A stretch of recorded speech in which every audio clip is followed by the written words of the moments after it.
pour Renaissance, c'est Amélia Lacrafy qui va prendre la parole. Où est-elle? Merci, je suis là. Oui. Merci, Monsieur le Président. Mes chers collègues, je remercie nos intervenants pour la qualité de leurs propos et je suis très heureuse que notre commission aujourd'hui examine la situation en RDC, un pays immense, comme cela a été rappelé, dont on considère par ailleurs qu'il est l'un des principaux moteurs de croissance de la population francophone dans le monde. Contrairement à ce que pensent certains, qui le confondent avec son voisin, la République du Congo ou Congo-Brazzaville, l'ancien Zaïre n'est pas une ancienne colonie française, mais belge, et son histoire récente est marquée par d'incessants combats qui ont pour conséquence en particulier l'extrême pauvreté d'une écrasante majorité de la population, et vous l'avez rappelé. Ce pays faisant partie de ma circonscription, je m'y rends régulièrement et je souhaite rendre hommage au travail très important accompli par l'équipe France, et en particulier notre ambassade et l'agence de l'AFD locale. Notre commission avait auditionné en 2021 le docteur Mukwege, donc le prix Nobel de la paix en 2018, pour son action en faveur des femmes violées.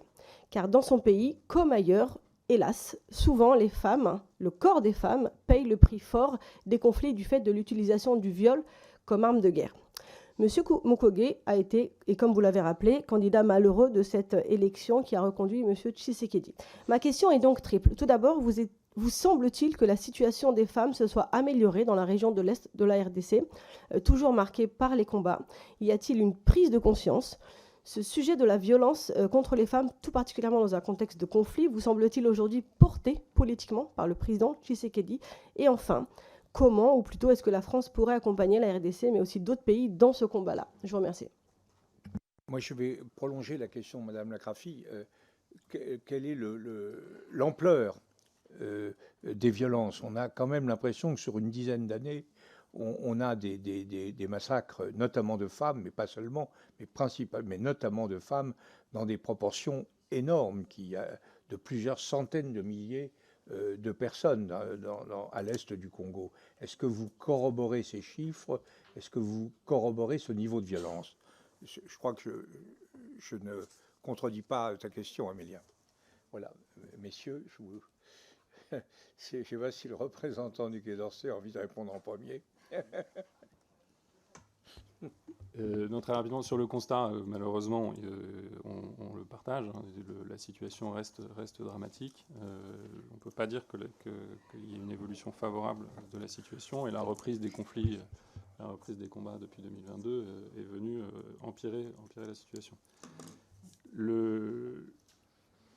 L'action que l'on mène, nous, sur ce sujet-là, au-delà d'une action de plaidoyer et d'un travail avec le gouvernement, notamment pour voir comment former les soldats congolais et s'assurer qu'il y a une meilleure connaissance des règles du droit international humanitaire et que les auteurs de violences à l'encontre des femmes parmi les forces armées soient poursuivis, ce qui est le cas. Il y a eu des procès contre des soldats congolais qui ont commis ces actes.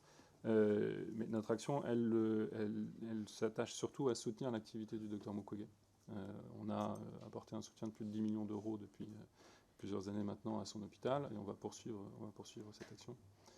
Et au-delà de son action d'ailleurs en RDC même, on a contribué à l'appui à la création de la fondation qui est portée par le docteur Mukwege et Nadia Mourad sur la lutte contre les violences faites aux femmes, et on va continuer dans ce soutien à leur action internationale et de plaidoyer au-delà de la situation spécifique de la RDC.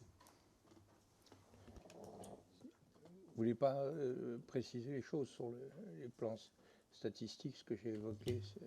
Je n'ai pas de statistiques spécifiques sur les femmes, simplement qu'actuellement on est à 7 millions de déplacés dans l'est du Congo.